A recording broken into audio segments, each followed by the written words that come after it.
Ooh, what's up, nerds and geeks? My name is OMGWTF LOL FTW BRB. Welcome back to more Total Extreme Wrestling 2016. We are playing as the WWF in the year 2001, but more importantly, we are booking the invasion angle, and we are finally at SummerSlam. This is going to be, honestly, I feel like it'll be a great pay-per-view. There are some things I had to leave off, minor things, none too important, just some angles here and there. I honestly really even couldn't tell you what angles it was. I just feel like there were some other things I wanted to cover that I really didn't get to. Other than that, though, not much to say. I've been excited to do SummerSlam for a while. I've had pretty much the entire show booked in my head for a little while here, which is why I wasn't going to let superstars like, I think it was Test, Canyon, and I don't remember who the third person was, but it was Triple H of all people. Test, Canyon, and Triple H. You know, I'm not going to let them ruin the show, especially Triple H with their steroids, so we're just going to, just find them. Either way, though, went on a little bit of a ramble there, but I'm excited for the show. Before we get started, though, I have one thing of notice. It's not anything to do with our company at all, but it's pretty big, I thought. Bruno Sammartino, not the first ever WWF champion, I believe it was called at the time. Correct me if I'm wrong. But he was the longest reigning and still is the longest reigning champion. And he has left the business. He no longer is a part of the business. He's out of it.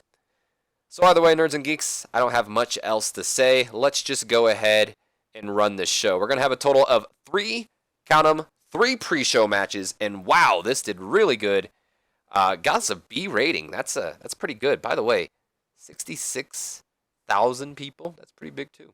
So we got a B rating here in a pre-show bout that had decent wrestling, but didn't have much weighing heat. The Dudley Boys, Bubba Ray and Devon defeating Chronic, Brian Adams, and Brian Clark, when Bubba defeated Brian Clark with a 3D.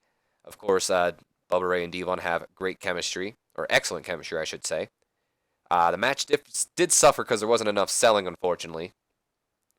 We already know JR and the King work extremely well together at the announce table. Am I going to sneeze? I feel like I am.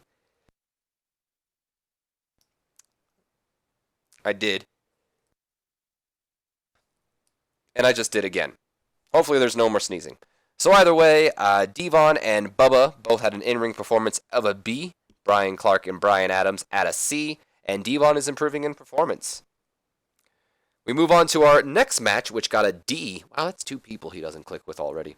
In a terrible pre-show match, Mark Jindrak defeating the one, Billy Gunn, in 8 minutes and 27 seconds with the mark of perfection. Mark Jindrak and Billy Gunn, they did not click, and it showed. And Mark Jindrak at a D- to Billy Gunn's D. It's not too bad. He's not too far behind. Moving on to our main event of the pre-show. I'm surprised. I should have put the Dudleys and Chronic. The main event of the pre-show gets a B- in a decent pre-show match. Edge defeats Hugh Morris with a spear. Edge had an in-ring performance of a B-, Hugh Morris at a C. So we move on to the show, and I think we're starting off with a match, actually. So that we are. We start off the night with a B rating, and a bout that had great wrestling and a decent reaction from the crowd. Brothers of Destruction, Kane and The Undertaker, defeating TNA, when Kane defeated Test with a double chokeslam, thus making their first defense of their WWF World Tag Team Championships. I'd imagine Trish Stratus, I don't know if I booked it in. I thought I did, but it looks like I didn't. I'd imagine Trish Stratus kind of providing a little bit of a distraction throughout the match, but it wasn't enough to aid her boys into getting the victory over Kane and The Undertaker. She did do good work at ringside. The match did not have enough selling, unfortunately. JR and King working well together as always. It did get the show off to a strong start, which I booked in right here to work the crowd, so glad to see that worked out. Kane at an A, Taker at an A star, Test at a B-, and Albert at a C+. This is probably going to be the end of this storyline. I don't think I'm going to continue it after this, maybe, but they did get a B. That's actually pretty, I'm impressed with that. Although I wasn't really expecting a C out of them, but maybe a B-. It's nice to see a B. Albert is improving in technical and performance. And out of curiosity, let's look at that dirt sheet real quick. A lot of people, look at that. Star quality, managerial help, motivation. What was our negatives? Oh, wow. Albert and Tessa have chemistry or experience. What was our negatives? Alms Gainer Plus. Okay, so inconsistency from Tess, lack of selling. I remember that.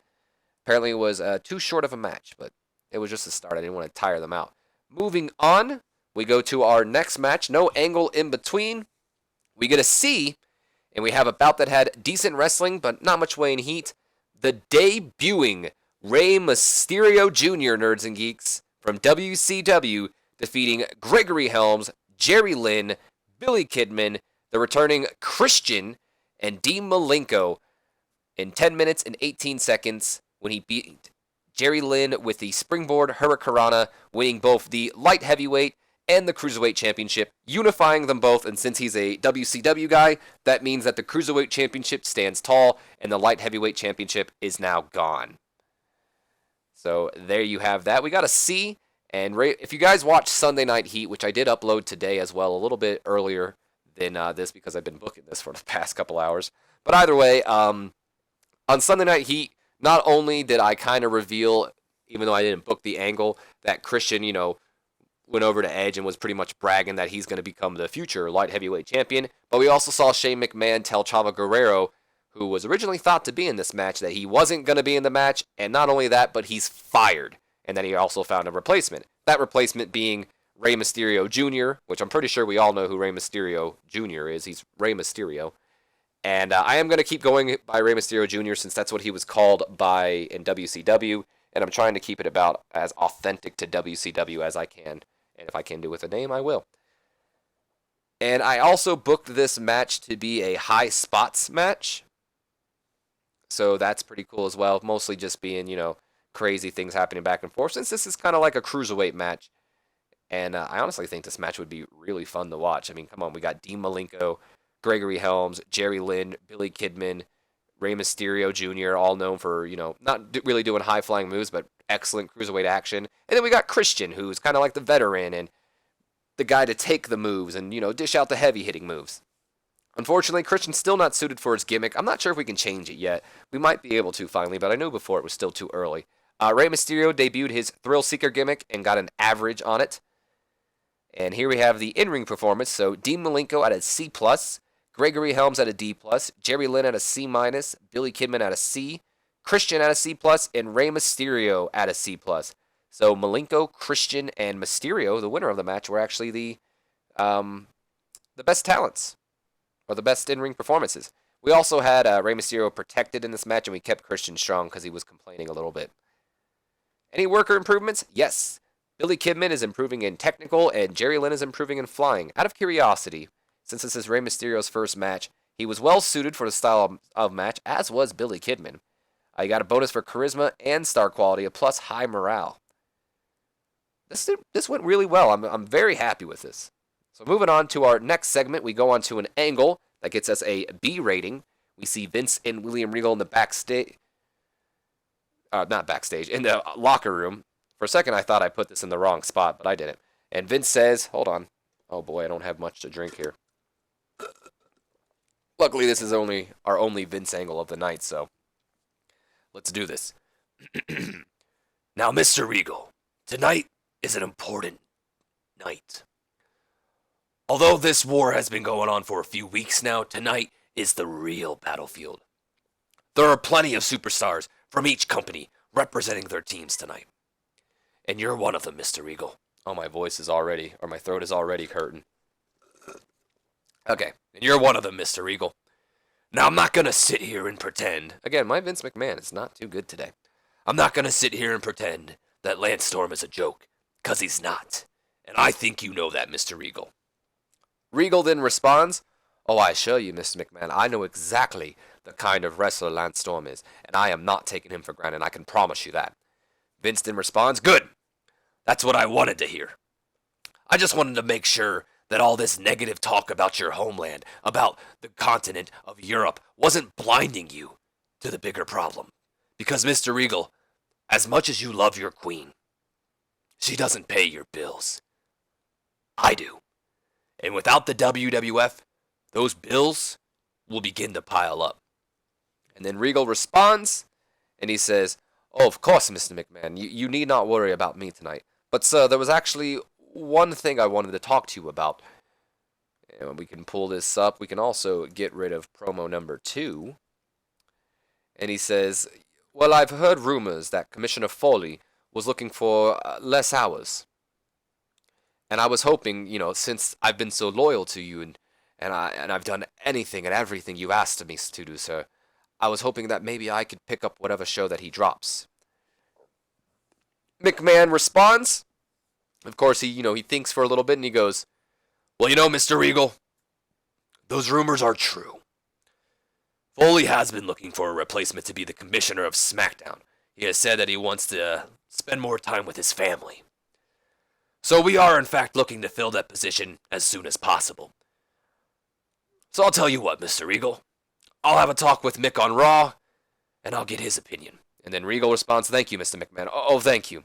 And I'd imagine it just pretty much ending right there. And that kind of teases a future angle that we're going to be running here pretty soon.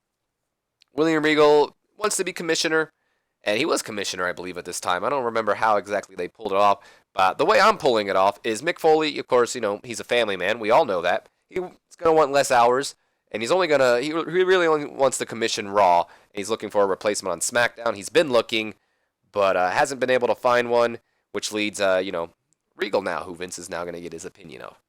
It did get the crowd hotter, surprisingly. They want to see Regal get that position. Moving on. Wow, this did really good. Moving on, we go to a B rating. In a decent match, Bradshaw defeating Kanyon in 10 minutes and 2 seconds by pinfall with a clothesline from hell after we have interference from a returning Farouk, nerds and geeks. During the match, we also saw Hugh Morris, he got involved and distracted Bradshaw. Bradshaw won what did I say it like that for? Bradshaw won the Hardcore Championship from Kanyon, getting the title back to the WWF with a little bit of help from Farouk. So the way I'd like to imagine this happening is throughout the entire match, Bradshaw's Kanyon and Bradshaw are going back and forth, but Hugh Morris is also there, and he gets involved, of course, attacking Bradshaw when he can, distracting Bradshaw when he can, which then leads to Farouk. The APA's music hits, and a returning Farouk, who's been, air quotations, injured, makes his return to the WWF, gets involved, takes out Hugh Morris, and imagine, Kanyon, he probably, punches Kanyon or does something to daze Kanyon enough to where Bradshaw hits the clothesline from hell, maybe hits him over the head with a steel chair, because that was allowed at this time. Bradshaw gets the 1, 2, 3, becomes the Hardcore Champion, and that does it. So, okay. Bradshaw and Kanyon storyline did advance. Kanyon was the superior in-ring athlete with a B- to Bradshaw's C+. This does not mean we're pushing Kanyon down. I'm actually very impressed with Kanyon, so don't worry about that. Moving on. And then we go to a C+, nerds and geeks. Now, I would have liked this to be like a B-, a B, but that's okay. We go to a C-. We see both Bradshaw and Farouk. They're celebrating Bradshaw's win. Farouk he goes to raise Bradshaw's hand, and the APA, they're posing for the audience. But out of nowhere, nerds and geeks, Farouk pulls Bradshaw in, takes him down with a ferocious clothesline, and then he just lifts him up. I believe his finisher is called the Dominator. If not, Farouk hits his finisher, what I'm calling the Dominator, onto a pile of chairs. He then covers Bradshaw, and the referee reluctantly has no choice because it is the 24/7 rule. He counts to 3, and Farouk wins the Hardcore Championship. I don't know why I wrote it twice. It did get the crowd hotter, so let's handle some changes here because we have a few. Hopefully I did that thing correctly, but Farouk is going to turn heel after doing that. Okay, so... Oh, no, maybe I didn't type it in twice. Maybe that's just it saying that he won the Hardcore Championship. I'm not entirely sure, but I tried to do it again. I noticed what I did wrong the first time when I tried to, do the whole angle where you're able to change the title, and I didn't do it correctly last time, but I did it this time, and I put the title change in. So Farouk should be our Hardcore Champion right now, hopefully. Either way, though, Farouk has made a turn. He has turned his back on Bradshaw, and he's the hardcore champion. That doesn't necessarily mean he's turned his back on the WWF. Remember that. So we then move on to a B. We see a limo pulling up, and out comes Triple H and Stephanie McMahon. They get their bags, and they begin to head to the locker room when Michael Cole approaches. And Cole says, "Excuse me, Stephanie, Triple H. You know, the question on a lot of fans' minds is, what side are you two on? I mean, with your current issues with Stone Cold over the WWF title, we haven't really heard either of your guys' opinions. So, can we finally get an answer to the question on everybody's minds? Are you guys WWF or WCW?" And then Steph responds, "Well, you see, Michael, the reason no one has heard my or my husband's opinions on this war between my father and my brother is because we honestly don't care to get involved. I don't know if you've noticed this yet, but as McMahons, especially my father and my brother, we like to fight a lot. So, to answer your question, my husband and I aren't on either side. We're just sitting back and watching the war take place. But trust me when I say that my husband and I will be standing on top when this war is over." And then I'd imagine they just walk away to the locker room, and that ends the segment there. Of course, Michael Cole performed poorly, as he always does, but Triple H was the real star. And we finally get the word from Stephanie mostly. Triple H didn't say a word about what sides they are, and they're on neither. Stephanie doesn't care to be a part of the war. Neither does Triple H. Either that or he just goes along with Stephanie. We then go to a C. All right, maybe I messed this up a little bit. But either way, we go to a C. I kind of wanted this match to do a lot better, but a C isn't too bad considering somewhere I messed up on this, but we'll get to that in a second. A C and a decent match. Lance Storm defeating William Regal with the Canadian Maple Leaf submission hold. Defending or making his second defense of his WCW Canadian Championship. So the title stays with WCW, and it's officially the Canadian title. It's no longer will be known as the European Championship. Regal failed to not only gain the title back to the WWF, but to defend his homeland. As you'll notice in the Road Agent notes, and we can even go right here, I made this a technical masterclass because both of them are great in technical. But apparently it was poorly placed. It wasn't the match, it wasn't the right thing to be feeding to a rowdy crowd. I didn't really think the crowd would still be rowdy, but my bad, I guess. Both superstars had an in-ring performance of a B-. It did lose heat from this, but again, this is the end of the feud anyway, so yeah. Regal's improving in performance. That really sucks. I had high hopes for that match. High hopes. Oh, wow. We go on to an A rating, and we see Shane McMahon backstage, who was just watching the match, Lance Storm versus Regal, and he's just celebrating. Yes, he's super happy. He says, "Yes, now that's what I'm talking about." And then we see both Ric Flair and Kurt Angle walk in, and Shane says, "Kurt, what's up, guys?" And Kurt's like, "Hey, Shane, I just wanted to make sure before I go out there, are we cool?" And then Shane, gets a little serious, and he says, "I don't know, Kurt, are we? Because on SmackDown, you were the one who took the fall in that 6-man tag match. Just minutes before you or after you said that you were a WCW guy.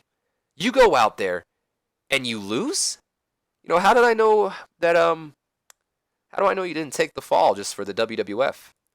And then Rick says, "Oh, come on now, Shane." And Shane says, "No, Rick, you handpicked this guy. Kurt, you are the chosen next Ric Flair. If he believes in you, then there's no way you'd lose that easily. You know what, Kurt, I want to hear you say it again." "Say what?" "I want to hear you say that you're a WCW guy." "I'm a WCW guy." "Louder." "I'm a WCW guy." "Louder." "I'm a WCW guy." "All right, Kurt. You know what? I trust you. Now go out there and make me proud." And of course, further tension between, further tease tension, I guess. Kurt's still making the transition over to being a WCW guy. Of course, him taking the loss on SmackDown got Shane a little suspicious, but it seems like everything's fixed out right now. Of course, everybody was allowed to go off script, and it did get the crowd hotter, especially after my blunder there with that technical masterclass. We then move on to a B rating. I imagine Cole brought this down a little bit. And Michael Cole He says, "Ladies and gentlemen, my guest at this time, The Rock." Rock walks in, and Michael Cole says, "Rock tonight," but he doesn't get to finish because Rock puts his hand over the mic and he's like, "Shh, be quiet, Cole. Can't you hear? The people are chanting my name." And we hear the Rocky, Rocky chants. And then Rock says, "Do you know whose name they're not chanting? D, D, P. Sucks. D, D, P. Sucks. D, D, P. Sucks." You hear that, Cole? By the way, those sucks are from the crowd. You hear that, Cole? The people did not come to see DDP. They came to see The Rock. And finally, The Rock has come back to insert city name here because I'm not good at knowing. I don't know where MS Edward Jones is. I know I believe it's in Missouri, but I don't know if it's in St. Louis or whatever. Either way, and tonight is the night. Tonight is the night The Rock beats Diamond Dallas Page so bad that he's going to have to take an early retirement. And The Rock's a nice guy. You see, after tonight's match, The Rock, he will be there. The Rock will be there in the back of the ambulance ride to the hospital. He'll be there when the doctor is performing surgery and DDP is crying like a little bitch because he invested all his money in a failed wrestling company and now he has no money for any numbing. The Rock will be there when the doctor breaks the bad news to DDP and tells him, "Well, we're sorry, Mr. Page. You'll never be able to wrestle again." And The Rock will be there. The Rock will be there walking you down to the retirement home, down Know Your Roll Lane. I think it's Boulevard, actually, but you know what? I messed it up. Know Your Roll Lane, checking both ways before we cross the street, and we pass the SmackDown Hotel. And we take 2 blocks down until we arrive to Candy Ass Boulevard. Again, I think I messed those up, but whatever. And we check you in to the Brahma Bull Homes, where every single day you get to do the most fun activities. You get to shine The Rock's boot up real nice. And then you turn that boot sideways. You turn that boot sideways, Diamond Dallas Page, just to double check, just to triple check that there's no scuff marks. And then you know what you get to do next, DDP? Oh, it's the best part. You turn that sumbitch sideways and you stick it straight up your candy ass because you made this personal, Page. If you wanted a match against The Rock, all you had to do is ask. But instead, you cost me the WCW title. Then you cost me another match and another match and another match. You are trying to ruin The Rock's career and The Rock sees it. First, you cost The Rock match after match after match until The Rock gets desperate, until The Rock gets sloppy. Then you turn and you try to steal The Rock's people by beating me tonight. Well, DDP, I hate to be the bearer of bad news, but that's not going to happen. You see, The Rock knows your tricks. He knows your game. And he knows that what am I saying? He knows your game, and he knows that you're playing to win. But tonight, The Rock puts an end to Diamond Dallas Page. If you smell what The Rock is cooking. And Rock just cutting a promo on Diamond Dallas Page, not before their match. Their match isn't next or anything. Either way, though, did get the angle or the crowd hotter, not the angle crowder. Performance of Rock was good. Unfortunately, as always, Michael Cole performed poorly, but that's nothing new. We then get a video, a hype video, hyping up the upcoming WWF Intercontinental and WCW United States Championship matches. It's a B+. And we go on to the match, which is a last man standing match, and wow, these guys got an A. Well, I did tell them to steal the show, if you see right here, steal the show. So we get a match that gets an A rating, and a bout that had superb wrestling and great heat. Chris Benoit defeats Kurt Angle in 19 minutes and 49 seconds when Kurt could not beat a 10 count following a dragon suplex and being turned on by Ric Flair. We also had, Ric Flair. He was beating down on Benoit as well. But throughout the match, we saw Kurt's true colors. And let me explain to you what just happened. So, I might have booked this a little too early. The turns between Angle and Benoit, as we've seen many times with the fans, getting apparently bored with Kurt Angle's face turn, which hopefully that doesn't come back and bite me in the ass when I do this. Because I've been planning this for a while, despite me playing stupid that, I have no idea. I just got caught in the act and mentioned it on accident. Either way, though, the way I'd imagine this match is going is Kurt and Benoit, they're having a phenomenal match. A superb match, apparently. They're going back and forth, using weapons. It's a last man standing match, and I imagine at one point, it just gets to, Benoit locks in a or not Benoit, excuse me, Kurt Angle locks, not a sharpshooter either. Angle's got an angle lock in, trying to break Chris's, ankle. He can't stand up. I'd imagine Rick screaming it to him, break his ankle, break his ankle. He can't answer a 10 count if he can't stand up. Break his ankle. And Kurt's sitting there about to break his ankle. And we see Rick, he's grabbing both the titles, presumably to present them to Kurt Angle. But then he just decks Angle with one of the championships.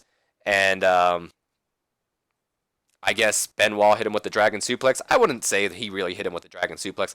I'd imagine Angle or Flair decking Angle with the World Championship. And then, he starts, trying to wake Benoit up. Eventually, Benoit gets up, and Benoit wins while Kurt Angle is knocked out. So the entire time, basically, let me just explain it right here. The entire time, basically, with the whole Angle thing is WCW, Shane McMahon, Ric Flair, they had no interest in Kurt Angle. And it was all about playing him, and Benoit was just kind of like a secret agent on the inside. So, yes.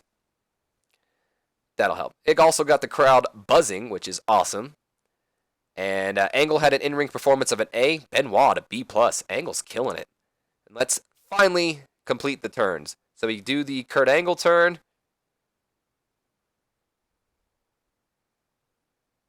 That's fine. Turn was it still went pretty well, so I'm not tripping there. And let's complete the turn of Chris Benoit.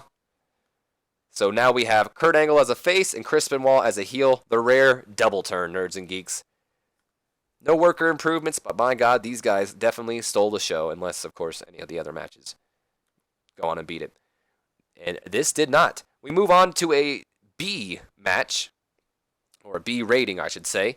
In a decent match, the Hardy Boys, Jeff and Matt, defeating the Natural Born Thrillers in 12 minutes and 30 seconds when Matt Hardy retrieved the WCW Tag Team titles from atop the ladder. This is a ladder match. We had a lot of interference. So Stacy, she got involved with Jeff and Matt, and we also saw the return of Lita, who got involved against Palumbo and O'Hare, thus having the Hardys win the titles. What I'd imagine happening here pretty much is, throughout the match, Stacy's kind of getting involved, and I'd imagine at one point, as we see right there, we can see in the Road Agent report, Jeff took a stunt bump in this match, which is a little less dangerous than a crazy bump from what I was reading. But either way, I'd imagine Jeff was he climbed the ladder to during the crowd and was about to do a swanton off of into a table onto Chuck Palumbo, because Sean O'Hare is injured, so I wouldn't have him take that. And I'd imagine Stacy kind of standing in the way, you're not gonna hit a lady, blah blah blah, are you? Which leads to the return of Lita, who starts attacking Stacy, which allows Jeff to do it. And then I imagine Matt and Sean O'Hare are pretty much at the top, battling over the titles. Lita hits a low blow on Sean O'Hare. He falls off the ladder. Matt retrieves the titles, and the Hardy Boys become the WCW Tag Team Champions. Sean O'Hare was unfortunately slowed by his injury. Hopefully we didn't injure it worse. Matt and Jeff, of course, have excellent chemistry teaming with each other. It did suffer from a lack of psychology. That's unfortunate, but not much I can do there. So Jeff had an in-ring performance of a B+. Matt at a B. I even said Jeff's name pretty weird there. And both O'Hare and Palumbo at a C+. And that'll probably end this feud finally. No worker improvements, and it doesn't seem like Sean O'Hare got injured even worse, so that's very good. We then go to an A rating. Just another hype video hyping up the Rock versus Diamond Dallas Page. That'll be happening next. And we go into the match, which gets a B+ in an exceptional match. Was this our storytelling match? It was not. In an exceptional match, The Rock defeats Diamond Dallas Page in 18 minutes and 19 seconds with a rock bottom. DDP was visibly tiring towards the end, unfortunately, but he is getting up there in age, so we know he can't go that long now. What's interesting enough here, and I am very happy to see this, Diamond Dallas Page and The Rock have pretty good chemistry, nerds and geeks. That's pretty good, yeah? So I'm very happy to see that. We might even do this more now. Rock and DDP, first match, People's Champ versus People's Champ, and The Rock puts DDP down, proving who the true People's Champion is. Diamond Dallas Page had an in-ring performance of a B, and Rock had an A star. Any worker improvements? None so far. Great match, guys. And then we go to an A rating. We see Stone Cold Steve Austin. He gets out of his pickup truck, and he's approached by Michael Cole. So similar to what happened with the limo earlier, Stone Cold's in the parking lot, getting out of the pickup truck, and Michael Cole comes over, and he says, Stone Cold, I was hoping to get a few words from you before your match tonight. And then Austin goes, what? Cole, it's cold as hell out here. You look at you freezing in your little monkey suit. What? What do you want? And then Cole replies, well, Stone Cold, not only are you defending the WWF title tonight, but also coming up next, we'll see Booker T defending the WCW title against Chris Jericho. And one would assume that you'll be rooting for Jericho in the match, given how you're considered the face of the WWF and how you're the WWF champion. Austin just goes, nope. And then Cole responds, so you're not rooting for Jericho? Nope. Well, are you rooting for Booker T and WCW? Nope. Then whose side are you on? What?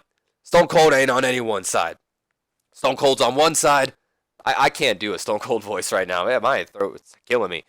He's on one side and one side only. And that's his own. Don't give a damn about anybody else. And he just walks off as Michael Cole's standing there looking kind of stupid. Apparently the announced job by Ross, Lawler, and Heyman. By the way, we have a 3-man commentary team right now. We're pretty weak. But that's fine.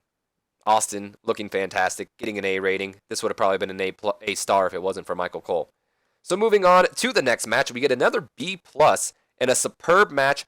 Booker T defeating Chris Jericho with the Harlem Hangover after we had Shane McMahon cause a distraction. We also saw Big Show distract Jericho. It's not what it sounds like. Big Show's not turning on the WWF or anything. I don't want you guys thinking that. Let me explain what's happening right here. So if you watch Sunday Night Heat, you'll know that Vince McMahon had assigned Big Show to be the special ringside enforcer for this match to make sure nothing happened. Unfortunately, something did happen.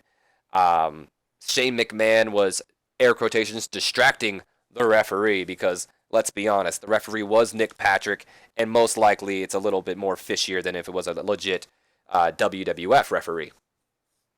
So this leads to Big Show kind of, getting, pulling Shane McMahon off the apron. What am I, broken Matt Hardy? McMahon!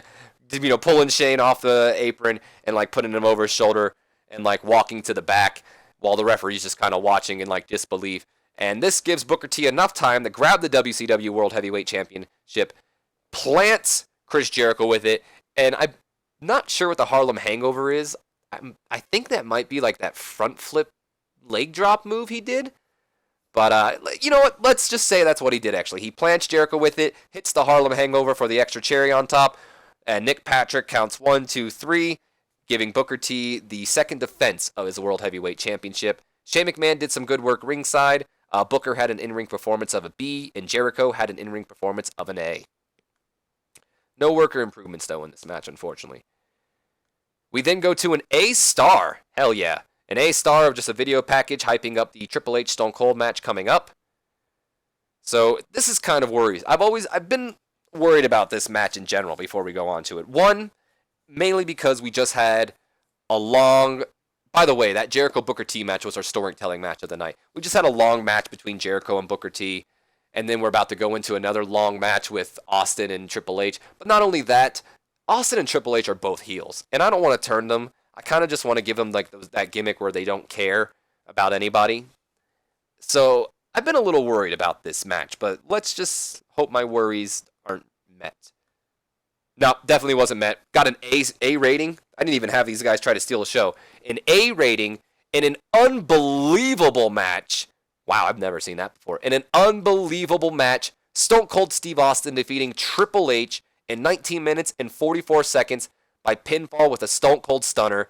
We had a lot of interference. We seen Stephanie, she distracted Austin. She also distracted Triple H by accident, and Deborah, making her return, distracting Triple H as well, giving Austin his third defense of his WWF World title. So how would I imagine this happening? Is Stephanie's just constantly getting involved. By the way, this was supposed to be a non-sanctioned match, now that I remember it. Not that I booked it that way, but again, no big deal, really. It wasn't going to play too much of a factor. It was just pretty much allowing, Stephanie to get involved without much happening, which then led Deborah to come back, and she takes down Stephanie, probably slaps Triple H, who, is getting in her, her face, which leads to a Stone Cold Stunner. 1, 2, 3. Austin gets the victory, so on and so forth. Triple H and Stephanie have great chemistry, of course, and Triple H and I can't talk. Triple H and Triple H. Stone Cold and Triple H have great chemistry as well, and it showed in their performance, so that's a pretty good. And both superstars with an A star. Man, if we didn't have the interference, I bet this would have been an A star match. No worker improvements, but what a way to close out the show. And look at that. Wow, I think this is my first time I've ever gotten an A-star rating, Nerds and Geeks. This SummerSlam went freaking great. That's a perfect score. And it increased our popularity in 40 regions. Hell yeah. Oh, boy. See, here's my dilemma. I want to, congratulate both Austin and Triple H, but at the same time, I want to congratulate Angle and Benoit because they also put on an A match tonight, as we see right here. What I think I'm going to end up doing is I think I'm going to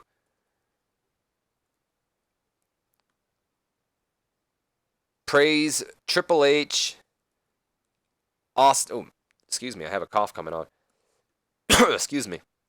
We're going to praise Triple H, Austin, and Chris Benoit tonight on a great. Kurt Angle had the better in-ring ability.